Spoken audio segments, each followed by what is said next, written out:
Hello everyone, welcome to my channel, Dr. Markan Saikya's talk on foreign affairs. Today we are going to discuss a very important topic.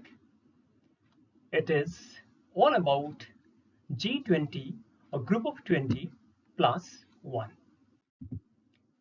So now let's look at what is the origin of G20.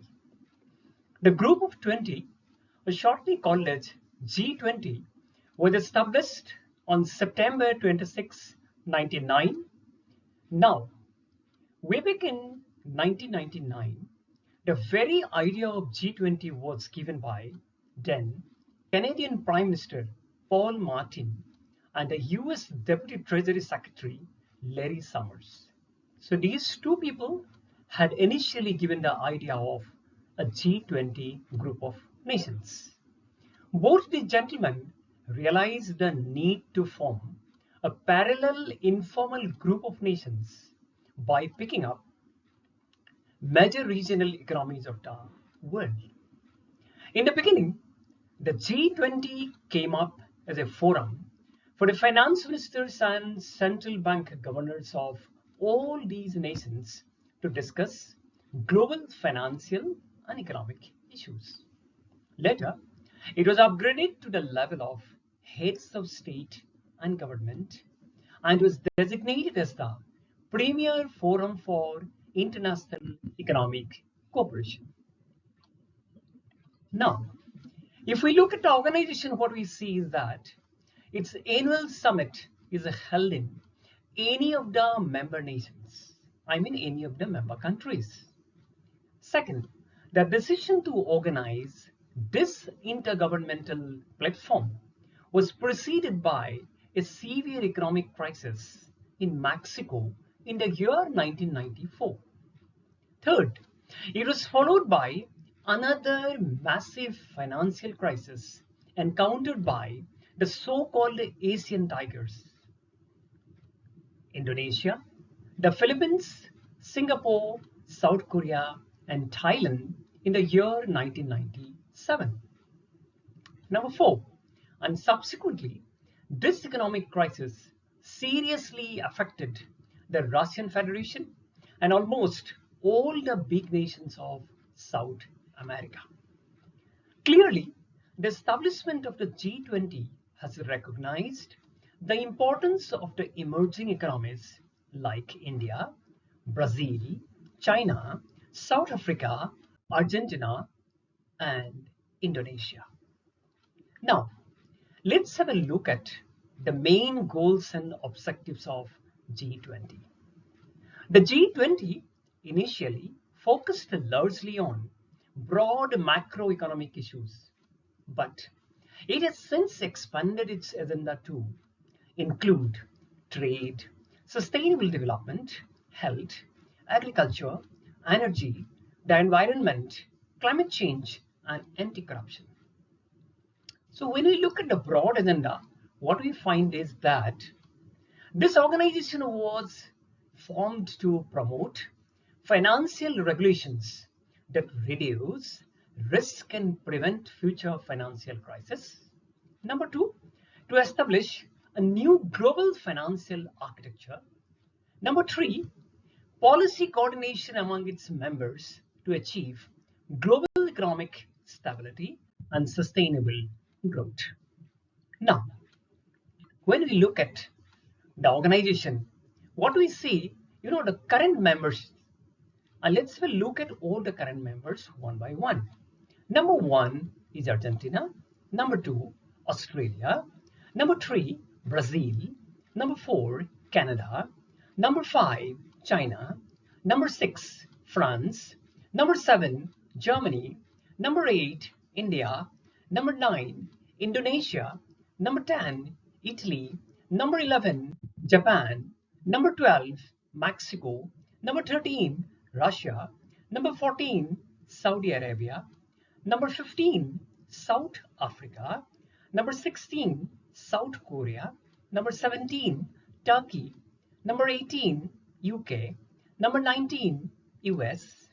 And number 20, European Union.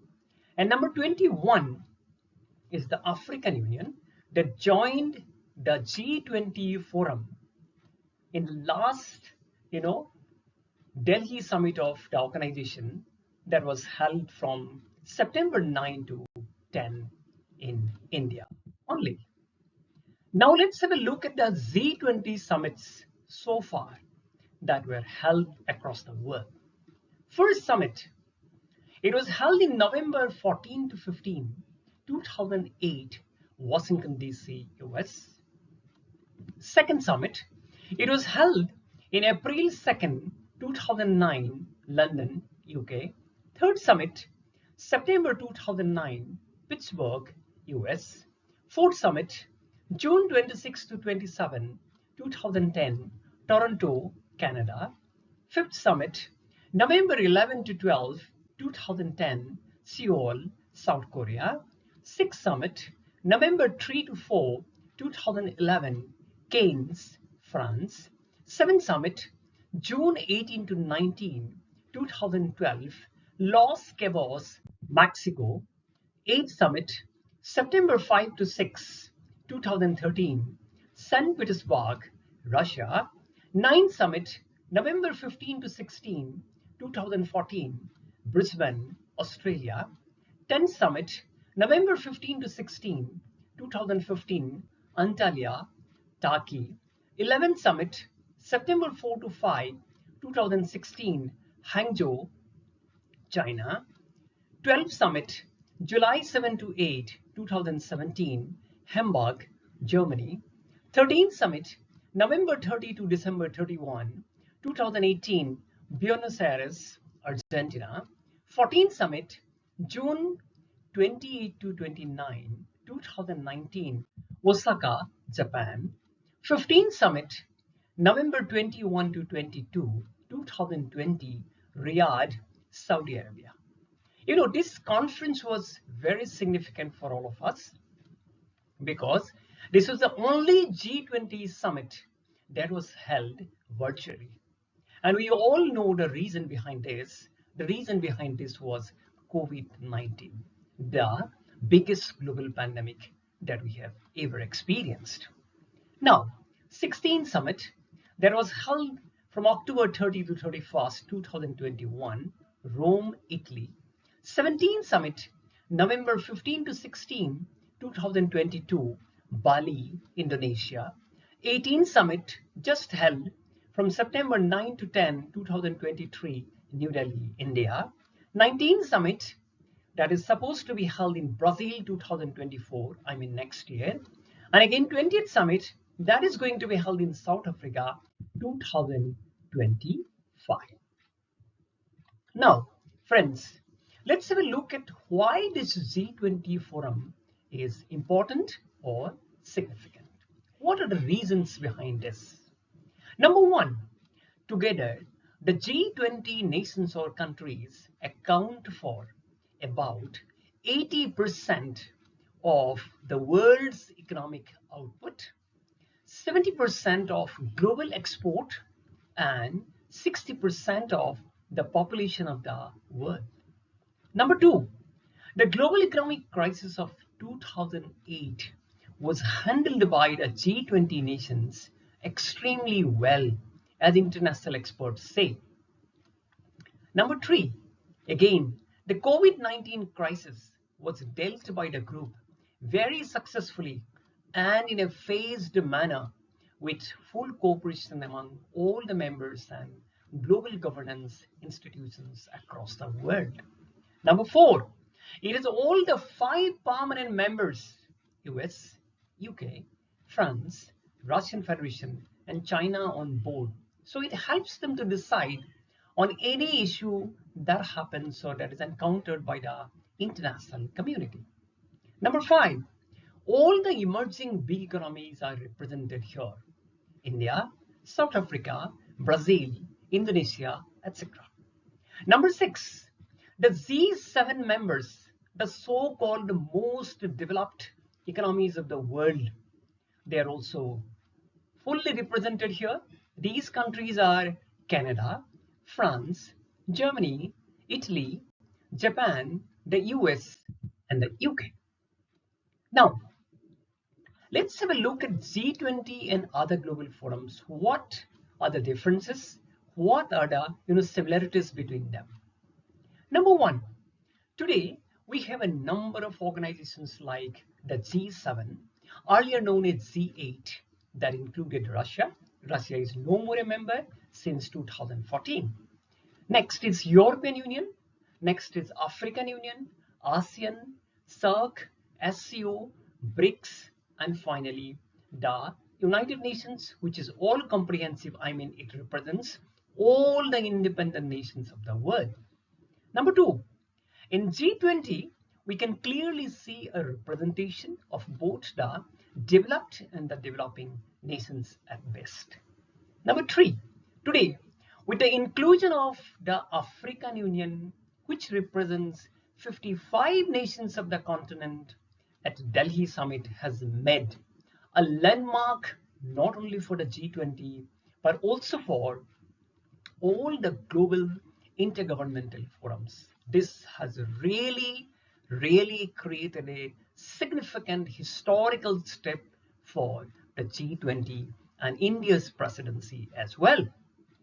Number four, it demonstrates the very inclusive nature of the G20, and for this, India's presidency and leadership of Prime Minister Narendra Modi deserves full credit. Number five, indeed, this time the 54 members of the African Union has got into the G20 because its other member, South Africa, is already a member of the G20. Number six, with the inclusion of the African Union, the G20 has become more of a voice of the global South than global North. It is fully established. It is clear to all of us now. Number seven, however, with the European Union with its 28 members, the UK, Canada, the US, Australia, Japan, Russia, and Turkey, the developed world is also well represented in G20. Number eight, it is recognizing global problems like climate change and the immediate need for climate finance to arrest rapidly increasing environmental hazards. However, all is not well with G20. What the critics talk about G20, you can say what are the disadvantages of G20. Point number one, very soon the critics say the G20 would turn into a platform for power gamble among the big powers. We have already seen the trend. Number two, some experts brand G20 as a pro-American or Western forum. Number three, therefore, China and Russia are taking their own sides against the G7 EU countries in G20 forum. Number four, the absence of China in Delhi summit is also an indication of China's disapproval of what the G20 stands for. I mean, the G20, the way it is moving, China does not agree, it seems. Number five, in fact, the geopolitical analysts like Jan Bremer and Nouriel Roubini have rightly questioned the utility of the very forum of G20. They also advocated that a G0 world is fast emerging, wherein countries pursue their goals alone and form ad hoc coalitions to pursue their interest. Again, Richard N. Huss, President of the Council on Foreign Relations, and Senior Fellow Charles Kupchan in 2021 called for a new concert of powers, contending that fly in, fly out G20 summits are often bogged down by haggling over detailed but often anodyne communiques. The meaning is very simple.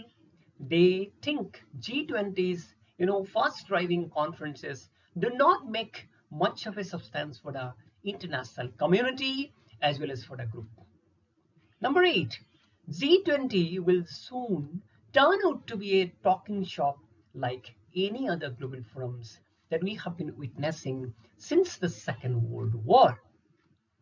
Number 9, with G20 leaning towards the countries of the global south, the developed nations might not take serious interest in its deliberations. It could happen very soon. Number 10, climate change could be one issue that might tear apart the unity among the members of the G20 in the near future. Now, let's focus on the last G20 summit that was held in India. We call G20 India Summit or Delhi Summit. Point number 1, India for the first time hosted the G20 summit. It was held at Bharat Mandapam in Delhi. Number 2, India's presidency of the G20 will remain significant for the following reasons. What are these reasons? Number 1, India has finally helped the 55-member African Union to become a permanent member of the group, that is G20. Number 2, despite the differences between the G7 EU and Russia, China on the issue of Ukraine war, India came out very successful to come to a consensus on the 83-page Delhi Declaration at the end of the summit. Number 3, in fact, the final language is a shift from the controversial Bali paragraphs, wherein Russia was condemned for the Ukraine attack. Now, Delhi Declaration has successfully removed these words and made both Russia and China happy. Number 4, it is hoped that India's Global South initiative will be taken forward by the next 2 upcoming summits in Brazil and in South Africa, respectively in 2024 and 2025. Number 5, the G20 summit in India has been termed as India's moment by international commentators. In fact, Government of India and its leadership has shown to the world how India can lead a platform like G20. Number 6, it is a transformational moment for the post, conference summits or sideline summits for a nation like India. And India has demonstrated its capability to handle contentious global issues like Ukraine war, climate change, climate finance, etc., absolutely at ease.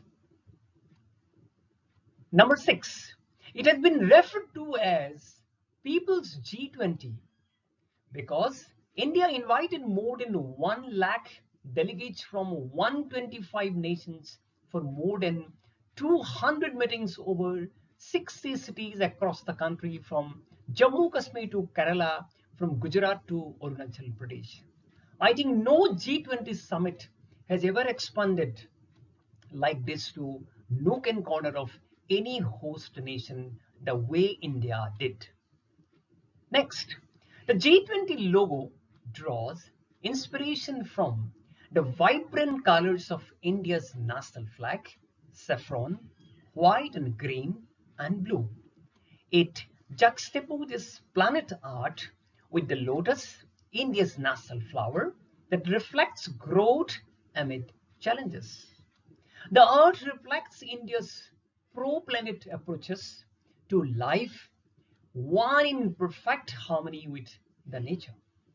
Below the G20 logo is Bharat, written in the Devanagari script. These are all very significant for the nation as well as for the world. The theme of India G20 presidency, Vasudhaiva Kutumbakam, or One Earth, One Family, One Future, is taken from ancient Sanskrit text of Maha Upanishad.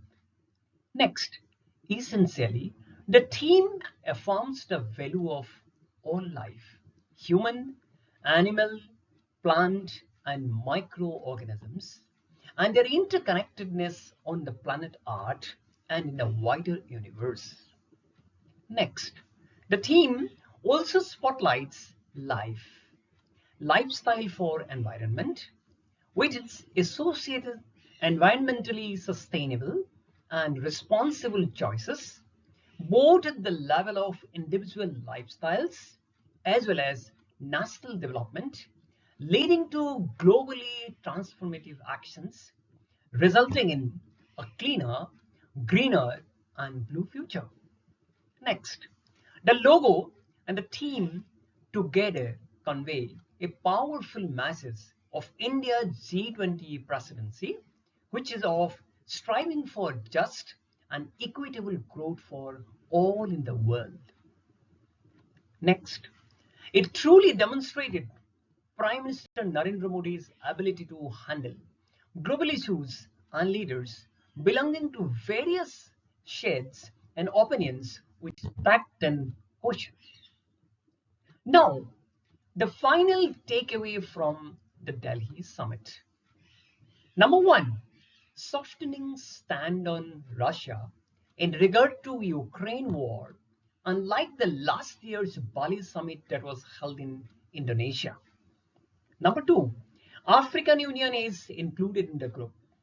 Number three, US, India, and Saudi Arabia join hands for a massive transport corridor to link Middle East and South Asia by rail and port and later to Europe. It is largely seen or projected as a kind of an encounter to China's One Belt, One Road initiative, already announced by Xi Jinping, China's president. Number four, substantial progress in climate change as leaders agreed to boost renewable energy resources tremendously by 2030. Number five, Prime Minister Modi has displayed all his efforts to boost the country's big power movement and as the champion of the global south.